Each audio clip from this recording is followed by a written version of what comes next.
High সবাইকে and welcome back to my new vlog. কেমন আছো তোমরা সকলে? আশা করছি সকলেই খুব ভালো আছো। আমিও বেশ ভালো আছি। সকলকে জানাই মেরি ক্রিসমাস।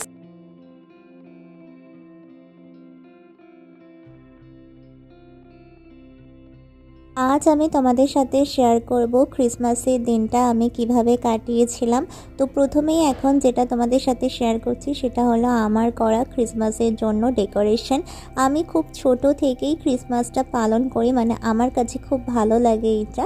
এই জন্যই আমি আর কি হালকা ফুলকা একটু সাজিয়ে নিই। আর অনেক বছর আগে এই ছোট্ট জিসেসটা কিনেছিলাম, জানো তো। এখনও সেইটা কিন্তু আমি একদম যত্ন করে গুছিয়ে রেখেছি। তো সকলে কিন্তু জানিও আমার সাজানোটা কেমন হয়েছে। জানি খুব ভালো করিনি কিছুই, তাও করেছি। আর এইখানে এই পোকার কীর্তি দেখো, জাস্ট মজাটা দেখো। ও এখন এই কমলা লেবুটা কামড়ে খাবে।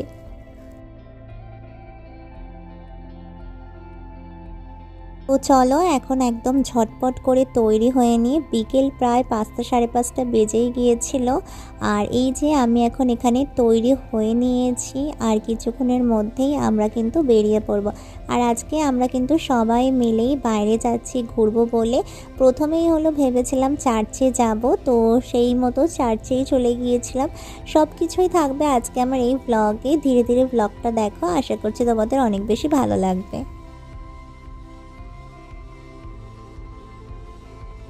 ক্রিসমাস আর নিউ ইয়ারের জন্য আমি অনেক দিন আগে থেকেই কিন্তু প্ল্যানিং করেই রাখি। তো সেই মতো এই প্ল্যানিংটাও একদম রেডি করা ছিল। ক্রিসমাসের দিনকার আমি তো বেরোবই, সাথে ছিল এই বছর জোনাকি পোকা। জোনাকি পোকা সঞ্জুদা, দিদি, আমি আর আর্য মিলেই বেরিয়েছিলাম। আর এখন তো বন্ধু বান্ধবের সাথে সেরকম একটা বেরোনোই হয় না, যে যার কাজে ব্যস্ত। আর এছাড়াও ক্রিসমাসটা আমরা কোনো বছরই একসাথে সেভাবে একটা কাটাই না। আমি আর আর্যই একটু মজা যা একটু করি, এছাড়া অন্য কোনো বন্ধুদের সাথে আমাদের সেভাবে আর ক্রিসমাস বা নিউ ইয়ার কাটানো হয় না। যাই হোক, প্রথমেই হলো এখানে চার্চে ঢুকে পড়েছি। আর চার্চে ঢুকে দেখলাম প্রচুর প্রচুর লোকের ভিড়। আর এটা হলো আমাদের হৃদয়পুর চার্চ। এই চার্চের কিন্তু ভিড়টা প্রচুর পরিমাণে ছিল। আর এখানে এত পরিমাণে মোমবাতি জ্বালিয়েছে, জাস্ট দেখো এই রকম ধরনের আগুন ধরে গেছে। আর এইখানে কিন্তু দাঁড়াতে বেশ ভালোই লাগছিল। আর জায়গাটা এত সুন্দর সাজিয়েছে, আর চারিদিকের পরিবেশটা এত সুন্দর ছিল যে সব মিলিয়ে আমার কাছে তো ভীষণ মজা লাগছিল এবং ভীষণ ভালোও লাগছিল।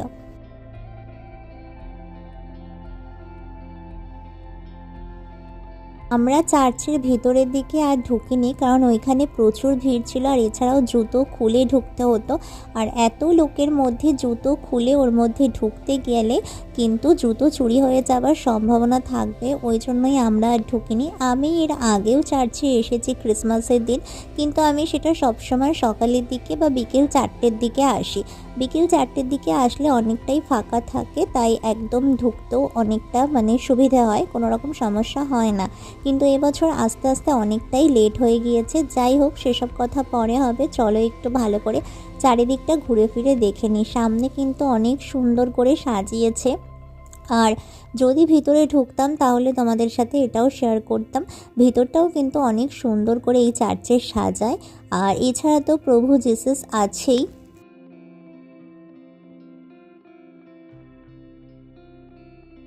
তোমরা শুধু জাস্ট এই জায়গার ভিড়টা দেখো। ওই জায়গায় ছোট্ট মতো করে একটা ঝুলন টাইপের সাজায়।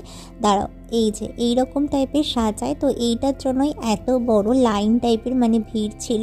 গত বছর তো আমরা গিয়েছিলাম মাইকেলনগরের ওখানে যে চার্চটা আছে সেই চার্চে।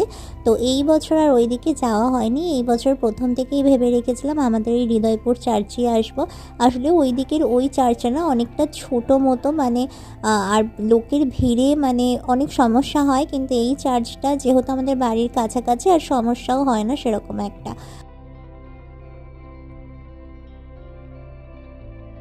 চার্চ থেকে বেরিয়ে সোজা চলে এসেছিলাম স্টার মলের এখানে। আসলে এইবার আমাদের ইচ্ছে ছিল যে আমরা স্টার মলের ভেতরে একটু যে ডেকোরেশনটা করে সেইখানে দাঁড়িয়ে বেশ কিছু ছবি তুলব।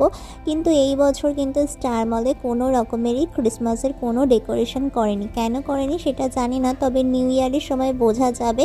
নিউ ইয়ারে করে কিনা সেটা দেখা যাবে। তো এখানে দাঁড়িয়ে মানে বসে আমি আর আর্য বেশ গল্প করছিলাম। আর তারপরে দিদি আর সঞ্জুদাও চলে আসলো। এই যে এখানে আমাদের ছোট্ট সানটা কিন্তু ঘুমিয়ে পড়েছে, মানে আমার পোকাটা ঘুমিয়ে পড়েছে। আসলে ও অনেকক্ষণ ধরে জেগে আছে, সেই বিকেলবেলা বেরিয়েছে আর এখন প্রায় 8টা বেজে গিয়েছিল। ছোট মানুষ আর কতক্ষণই বা জেগে থাকবে। আমার কাছে একটা কথা ভীষণভাবে ক্লিয়ার, আমার হলো শুধু আনন্দ করতেই ভালো লাগে। সেটা যে কোনো ধর্মেরই হতে পারে। আমি অত ধর্ম বিশেষজ্ঞ নাই, তাই ধর্মের নিয়ে কোনো কথাও বলতে চাই না। অনেকে আছে না, এটা বলে যে এটা খ্রিস্টানদের প্রোগ্রাম, এখানে আমাদের এত লাফালাফি করার কী আছে। অ্যাকচুয়ালি ব্যাপারটা কী বলো তো, লাফালাফি না, আমরা বাঙালিরা আনন্দ করতে ভালোবাসি, আনন্দে ভেসে যেতে ভালোবাসি। আর এটাই হলো মেইন ব্যাপার, এছাড়া আর কিছুই না।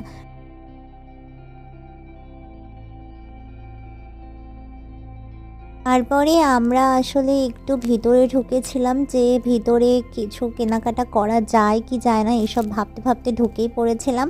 কিন্তু ভিতরে ঢুকেও দেখলাম প্রচণ্ড পরিমাণে ভিড়, মানুষ কিছু কেনাকাটা করুক না করুক এমনিই ঘুরে বেড়াচ্ছে। আসলে আমার ইচ্ছা ছিল এখান থেকে আমি পোকার জন্য ক্যান্ডি কিনবো, ক্যান্ডি দেখেও ছিলাম, কিন্তু পোকা না সেভাবে তো এইসব খায় না, ওই জন্য আমি বুঝতে পারছিলাম না যে কী করব, সেই জন্য আর কোনো রকম ক্যান্ডি নিইনি। ও এমনি নর্মাল চকলেটটা খায়, লজেন্স এখনও খেতে পারে না, কারণ ওর গলায় বেঁধে যাওয়ার সমস্যা হতে পারে। আর তারপরে অবশেষে আমরা ঢাকঢোল পিটিয়ে পোকাটাকে তুলেই দিয়েছি। এই যে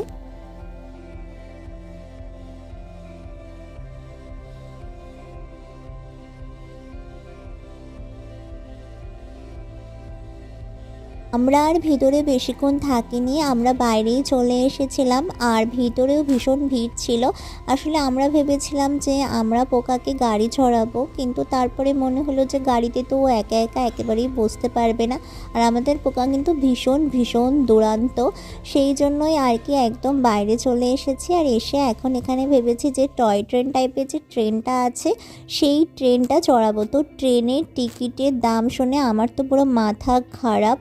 ওইটুখানি একটা বাচ্চা, তারও নাকি 100 টাকা, আর বড় কেউ উঠলে তারও 100 টাকা। যাই হোক, সেই সব কথা না ভেবে আমরা সোজা ওর আর দিদির জন্য টিকিট কেটে নিয়েছিলাম, মানে সঞ্জুদা ওদের দুজনের জন্য টিকিট কেটে নিয়েছিল, কারণ ও তো একা বসতে পারবে না, ওর সাথে তাই দিদিই বসবে। এখন আমরা এখানে দাঁড়িয়ে আছি, আর এখানে দাঁড়িয়ে দাঁড়িয়ে ওইদিকে গেছে হলো সঞ্জুদা টিকিট কাটতে, আর আমরা এখানে বোকার মতো দাঁড়িয়ে রয়েছি। ভাবছি যে এখান থেকে কিছু একটা খাবো, কারণ পাশেই একটা ফুড জাংশন ছিল, ওখান থেকে ভাবছিলাম তাই কিছু একটা খাবো। তো অবশেষে পোকাদেরকে গাড়িতে তুলে দিয়ে আমরা এখানে কফি নিয়ে দাঁড়িয়ে পড়লাম। তো কফিটা একদম মোস্ট ফালতু খেতে ছিল, মানে একদমই বাজে লেগেছে, কোনো রকমের কোনো টেস্ট নেই, পুরো জল টেলটেলে কফিটা। দিদি আর পোকার এটাই ছিল শেষ রাউন্ড। এই রাউন্ডের পরে তারপরে আমরা বাড়ি চলে এসেছিলাম। আর বাড়ি আসার পথে আমি এই মোমোর দোকানটায় দাঁড়িয়েছিলাম। এখান থেকে মা আর বাপির জন্য মোমো প্যাক করে নেওয়া হয়েছিল, আর আর্য নিয়েছিল বাড়ির জন্য। তারপরে আমরা এখানে দাঁড়িয়ে কিছু একটা নিয়ে আলোচনা করছিলাম। আসলে আমাদের যে ফ্রেন্ডশিপটা না, এটাতে সব রকমের আলোচনা চলে, মানে কোনো কিছু বাদ যায় না। আর আমরা রাস্তায় বেরোলে আমাদের তো বকবক করতে করতেই রাস্তা শেষ হয়ে যায়, আমরা ডেস্টিনেশনে ঠিকই পৌঁছে যাই, কারণ এই যে আমাদের ফ্রেন্ডশিপের বন্ডিংটা ভীষণ শক্ত। তারপরেই তো সোজা বাড়ি চলে আসলাম, আর বাড়ি এসে ড্রেস সব চেঞ্জ করে নিয়েছি। তো চলো, আজকের ভিডিও ছিল এত অবধি। ভিডিওটা ভালো লাগলে প্লিজ একটা লাইক করে দিও, আমার চ্যানেলটাকে অবশ্যই করে সাবস্ক্রাইব করো। দেখা হবে পরের কোনো ভিডিওতে, ততক্ষণ সুস্থ থেকো, সাবধানে থেকো, ভালো থেকো। তো চলো, টাটা।